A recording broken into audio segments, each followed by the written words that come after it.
You're listening to Amazing Radio. This is Amazing Afternoons. I'm delighted to say that the band Jen are on the line with me right now. How are you doing? Woo! Not bad, not bad. Yeah, not bad. How about you? I'm fine, thanks. You're currently on tour at the moment up in Glasgow, Scotland. How is the weather up there? It's nice and sunny on the east coast where I am, but where are you? Is it nice? It's actually really hot. Like when we were on the way, I was thinking, I'm looking forward to getting to Scotland. So it's probably cooler, but it was really hot, wasn't it, yesterday? I'm not sure what the weather's like today. I was shocked, to be honest. I didn't think it was going to be that warm for Scotland. It's beautiful when the sun's out. Yeah, I mean, you take what you can get, right? Get that vitamin D and all that. Yeah, especially the amount of rain we get in the UK. So you got to take it while you can. I'm excited to speak to you guys because I think Day and Night is the best single you've released to date, and it's good that it's coming from this new record, this debut record as well.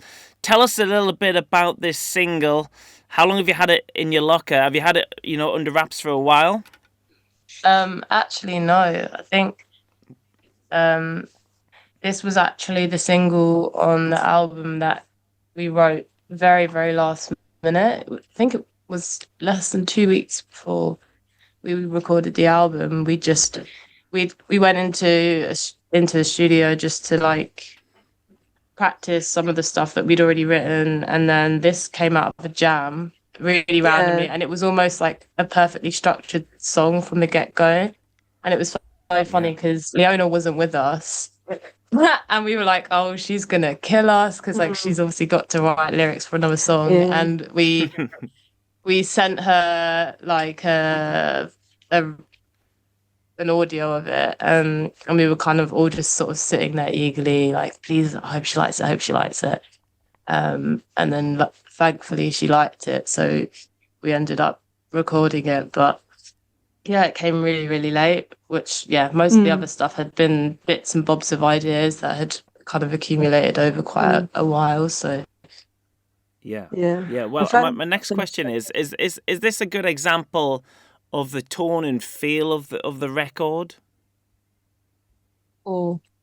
That's an interesting one, to be fair, because as usual, I feel like our modus operandi with this stuff is that we're always kind of like pushing the envelope in terms of what we do, and it's definitely very representative of kind of the feel that we go for, the heaviness. The heaviness, yeah. But it's also, I think, also one of the most like straightforward in terms of structure and stuff. So it's interesting. So yes and no in a sense, but in terms of like the spirit of it, that's very consistent throughout the record, I feel like. Yeah, and talking of the spirit of the record, was there any kind of collective influence on there which you drew upon influence for the record, be it, things in your life, or was it musical reference points, literature? Was there anything in there for the record? Life, I think.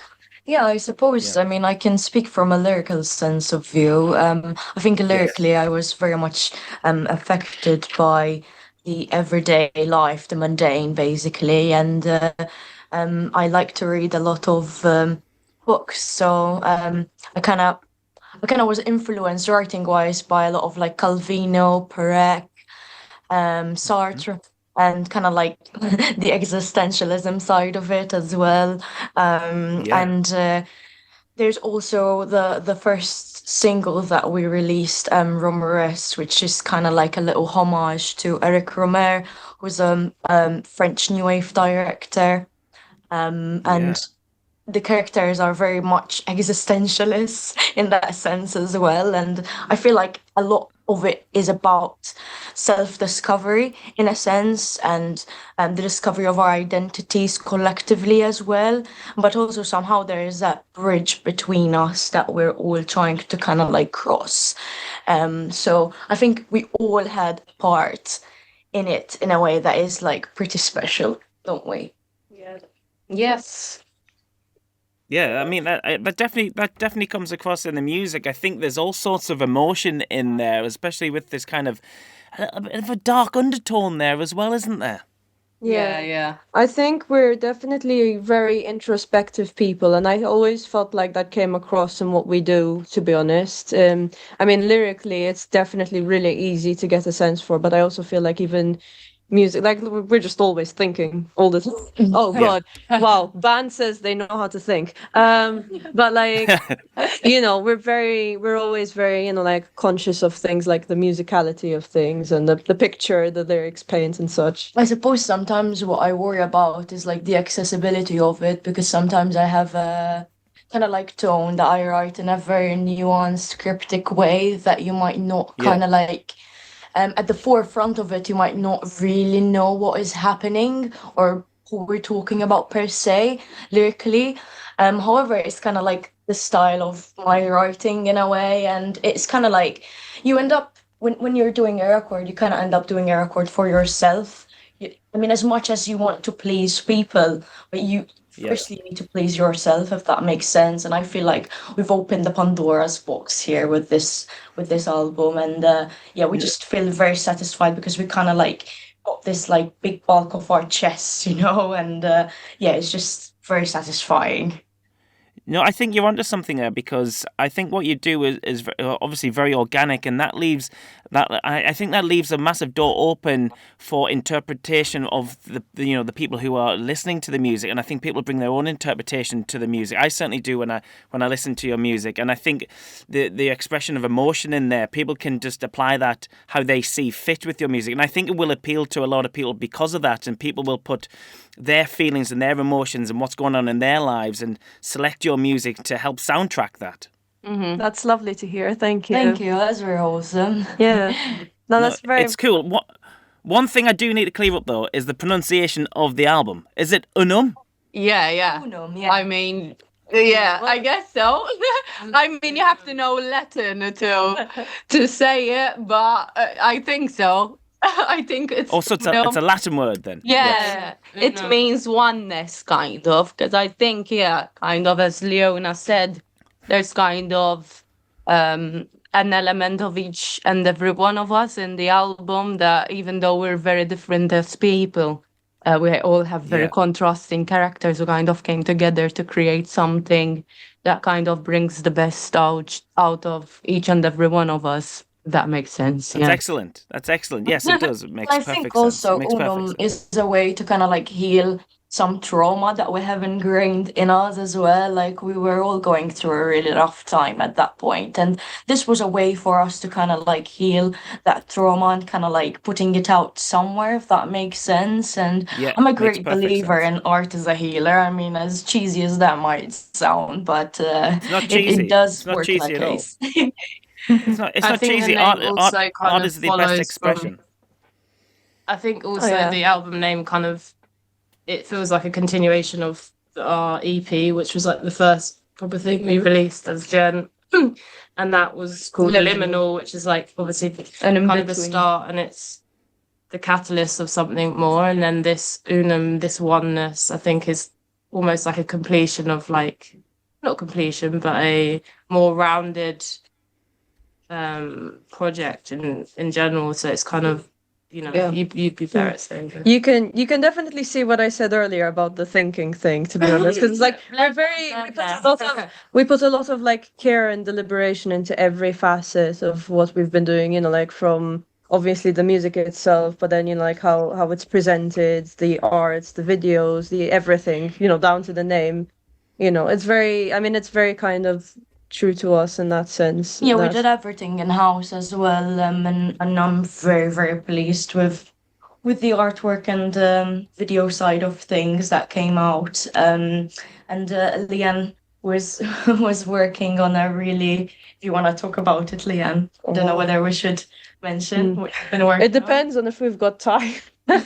Yeah, you have time. Keep going.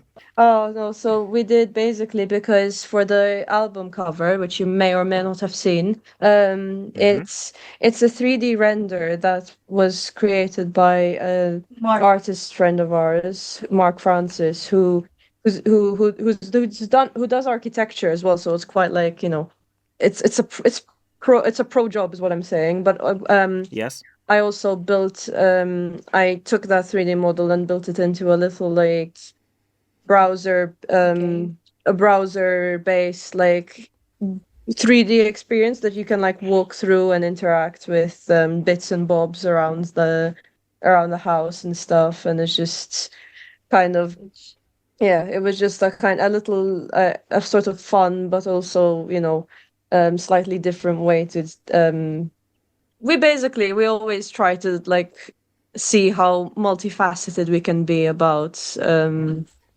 sort of what we're doing and supplementing the music and the visuals in as many ways as possible. And this has been a big kind of experiment with our first foray on an album scale into the world. No, I think it's right. It's right that you should take care over everything. I don't think enough people do, and I think it's a tremendously exciting time to. You only get to make your debut record once, right? So you got to make it the best you can. Yeah, thank you. Yeah, we're of the same mind. Good. Exciting times and working towards it. It's not out until October, so what are you going to do until then? Well, since we're releasing it independently, which is another facet of everything, basically. Yeah, I guess we're working towards really pushing it as much as possible, as much as it is, financially possible. And obviously more shows and few singles. We've got a lot of exciting bits of music coming up. So obviously if anyone is if whoever is listening to this is interested in what we have just said, you can pre-order it online or from your favorite record store. And I guess supporting grassroots and independent artists like us is very important, especially with the current music industry landscape. Very, very busy couple of months ahead, basically. Good, and you've also touching upon the the independent record shops as well. You've also announced an in-store tour as well, haven't you, for later on in the year? Yep. It'll be with the release itself, and it'll be exciting, to be honest. Never done anything like that before. Yeah, because with the previous EP, since we released it during COVID, kind of the amount of stuff we could do was very limited. So this time around, we're kind of, really pushing ourselves and going all out, in every sense of the way, literally. I must say that our team is very supportive as well. The people that we chose to work with are very dedicated in our craft, and we're very pleased to work with the people that we work with, and we've got very supportive system of friends and family, so that kind of like helps a lot, and it's quite satisfying in a sense as well. That's good. It's good to have good people around you when you're doing good things and enjoying yourselves. Jen, I'll leave it there because I know you're on the road. You're playing in Newcastle tonight, is that right? Tomorrow. Tomorrow you're playing Newcastle tomorrow. So today, day off today. Yeah. Get a nice good sleep in. Yeah, we might go to eat some. We might go out for a dinner with some members of our team actually, and watch a movie. So do some normal things. Yeah. Rock and Remember roll. what it's like to be a human being again. I'm looking forward to a nice nap. Like a pack of teenagers. Hey, it's Friday night. You can do what you want, right? Yeah, sky's the limit. Exactly. Yeah, you're rock stars. Come on. You do what you want. Watching a movie. Thanks so much for the call, Jen, and all the best for the record. Hopefully we'll catch up with you after the summer as well. Thanks for having us. Okay, loads of Thank you. Grazie.